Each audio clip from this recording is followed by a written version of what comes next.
Hi guys, welcome to today's video. Today I'm comparing two cameras that I find probably two of my favourite cameras I've used so far. We've got the 1DX that I've done 560,000 shots on now, and we've got the 1DX Mark II which I've done just shy of 100,000 on now. So we've got these two cameras here. They both look very similar, they both feel very similar in the hands, but they are two very different cameras, and with the prices of these being well under sub-1,000 now, you can pick one of these up for, and these being around the £1,500 mark if you're looking at a okay quality one, still quite used but okay quality one. Let's see what the differences are. We'll go through the sort of image quality you can get from each of these cameras, and then I will let you know which one you should buy. So let's get on straight in with the specs. Okay guys, so here we are with both the 1DX and the 1DX Mark II here. Both are full frame cameras. The 1DX Mark I uses an 18 megapixel full frame sensor, which is nicely tucked in there, and the 1DX Mark II uses a 20 megapixel sensor on there. Both are 3:2 aspect ratios. The 1DX Mark I uses a Digi 5 Plus sensor, while the 1DX Mark II uses a Digi 6 Plus sensor.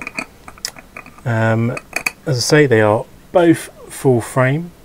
The 1DX Mark II has 61 autofocus points, which 41 are cross type, and 5 of which are dual cross type at f2.8, and that is exactly the same for the 1DX Mark II, one as well, has exactly the same cross types and focus points as well. We have got frames a second wise on the 1DX Mark I is 14 on the electronic mode. So when you turn these on, you have a sort of digital mode, which is this one here. You get 14 frames a second on that mode there. When you have it on DSLR mode, you have 12, and then it goes up by 2 on each on here. So again, you go on here and you have your digital mode, which is this one here, which does have eye tracking as well, which this one doesn't have. So if you are doing video, you can track with this. You get 16 frames a second, or you get 14 frames a second on normal shutter mode. As you can see, big difference to this one here, because you've got a more video centric sort of functioning. You have got a touchscreen on the back, so you can focus through on that using the touchscreen and sort of focus on certain points, but I have never used that functionality on either one of my cameras.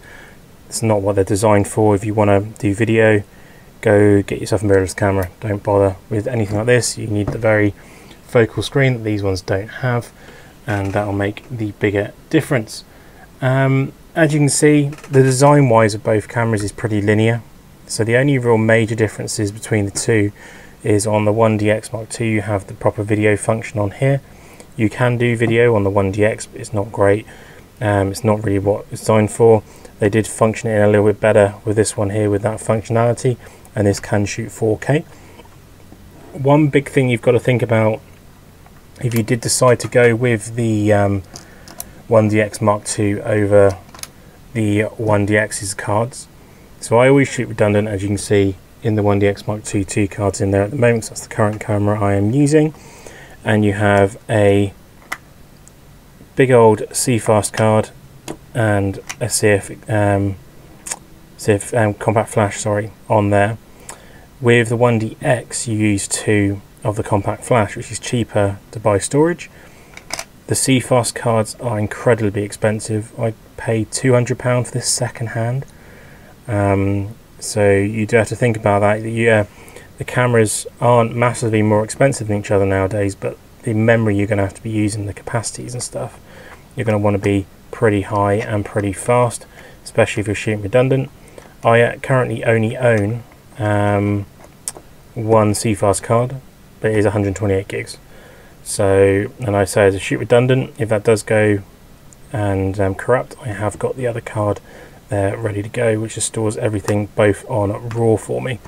So that's one big thing people don't think about long term, is thinking about memory and how much that's going to cost.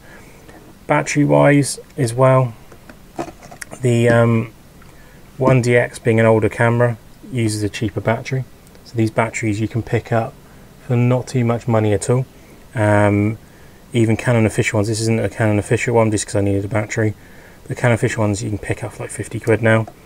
The ones for the 1DX Mark II being the faster, higher capacity, which is why it can do more frames a second, and these batteries are still used in the R3. These are like £140 to buy second hand. They don't come up very often, but even if they do, they're still around the £100 mark. So be wary of that, because it is still a current battery being used on their cameras. That they are very expensive to buy if you need a spare battery. So all these little things you need to think about. Is it worth spending extra money when this is a very capable camera and you can get it cheap, and you can get all the accessories and stuff you need for it fairly cheap in the grand scheme of things? So unless you really want really good video functioning, because this is 4K and you say you've got the touch screen on there as well, and you need 2 extra frames a second, then fine, go with this. But for everything else, if you're just taking photos, the 1DX Mark I is absolutely all you could really need. So let's look into the photo differences now and the quality of images you get from both cameras, and then we'll do the conclusion from there. Okay, so the first 2 images we look at are of a leopard in low light. This is taken on the 1DX Mark I. As you can see, nice colours, focused on the eye, super sharp.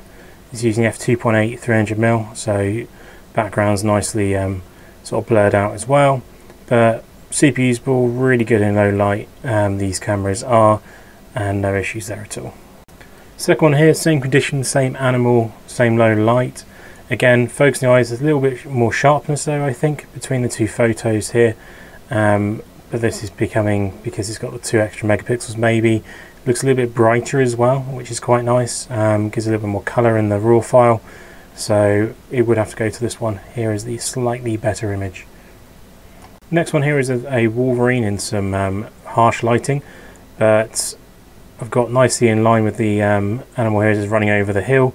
Stops in the motion really nicely. This is with the 500mm f4, but nice depth of field on here. The front's blurred out nicely, the back's blurred out nicely, and the animal is nicely encaptured in the middle here. But works really well in that sort of harsh lighting conditions. You've got nice loads of details here, and no raw issues at all on this photo. Next one here is a crane in, again, harsh lighting conditions. I'm trying to match these up as best as possible. Super nice detail, focused on the eye, again with the 500mm f4. Nice focus points here, really nice details. You got the light going through and sort of a bit of shadowing from its crest there going onto its face, which is quite nice. But again, really nice, full detailed, nice colours coming through image from the 1DX Mark II. Second to last here, again on the 1DX, is of a great grey owl in some shelter here. Nice colours coming out from the eyes, a little bit of colour from the beak there. Just overall a very pleasant photo. This is taken on the 500mm again, and you see it's not quite as depth of field as it would have been if I used the 3.8 on the 2.8, sorry, on the 300mm. But still overall a really nice in focus, sharp image. And the final image here is of a cheetah in the snow. This is again 500mm, but the 1DX Mark II. Nicely in focus. You can see a bit of the snow falling from its chin, because it's come through this undergrowth part here. Nicely all in focus. The background is nicely presented here. Light glow onto the face, absolutely perfect. One of my favourite images that I've taken on the 1DX Mark II so far. So we've gone through the specs and the images of both these cameras here.